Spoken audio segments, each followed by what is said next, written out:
بسم اللہ الرحمن الرحیم۔ السلام علیکم۔ بہت سے لوگ فلائٹس کے بارے میں پوچھ رہے ہیں، پاکستان کی فلائٹس کب اوپن ہوگی، انڈیا کی فلائٹس کب اوپن ہوگی، سب کچھ آج بتائیں گے، اور اچھی خبریں بھی ہیں اور اس میں بری خبر بھی ہے، یہ دونوں چیزیں ہیں۔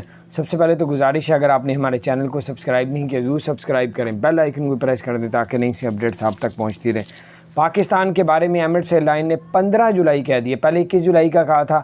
اب جو پاکستان میں صورتحال کرونا کی بہتر ہے الحمدللہ، اللہ کے فضل و کرم سے، اللہ کے احسان سے، اس وجہ سے پاکستان کی انہوں نے کہا ہے کہ 15 جولائی کے فوراً بعد جو ہے فلائٹیں اوپن کر دی جائیں گی، تو یہ ہو بھی جائیں گی، کیونکہ اب اچھی خبر آپ کو بتاتے ہیں۔ ایشیا میں ایک ملک ہے، بلکہ 2 ملک ہیں جن کی فلائٹیں اوپن کر دی گئی ہیں۔ وہ کون سے ملک ہیں اس کے بارے میں بتاتے ہیں۔ سب سے پہلے آپ کو بتاتے ہیں کہ پاکستان کی 15 جولائی کو، انڈیا کے بارے میں انہوں نے کہا ہے کہ اب کوئی ڈیٹ نہیں ہے، 21 جولائی، 15 جولائی، 30 جولائی کوئی نہیں ہے۔ اب انڈیا کے جب حالات بہتر ہوں گے کرونا کے، تب ہم لوگ فلائٹیں اوپن کریں گے۔ بہرحال چارٹر طیارے آپ کوشش کریں، چارٹر طیاروں کی، اس میں آپ جا سکتے ہیں۔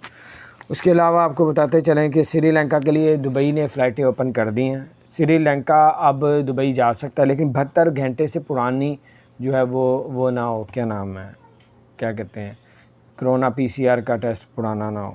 اس کے علاوہ آپ کو بتاتے چلیں کہ آپ انڈونیشیا کے لیے، نیپال کے لیے انہوں نے یہ کہا کہ نیپال نے پابندی لگائی ہوئی تھی کہ کوئی بھی فلائٹ نیپال نہیں آ سکتی، لیکن نیپال نے پابندی اٹھا دی ہے۔ اسی دبئی نے کہا کہ اب آپ لوگ دبئی سے نیپال جا سکتے ہیں، لیکن نیپال سے دبئی فی الحال نہیں۔ تو بہرحال اب انڈیا کے لیے تھوڑا سا پرابلم آ رہا ہے۔ انڈیا جو ہے انہوں نے ڈیٹیں ختم کر دیا۔ ایمریٹس ایئر لائن کا بھی بریکنگ نیوز چل رہی ہے کہ انہوں نے کہا کہ اب کوئی ڈیٹ نہیں ہے، جب انڈیا کے حالات بہتر ہوں گے تب ہم لوگ اس کا کریں گے۔ تو بہرحال اللہ تعالیٰ خیر کرے، اللہ تعالیٰ سب کے لیے آسانیاں پیدا فرمائے۔ چینل کو سبسکرائب کریں، بیل آئیکن پریس کر دیں۔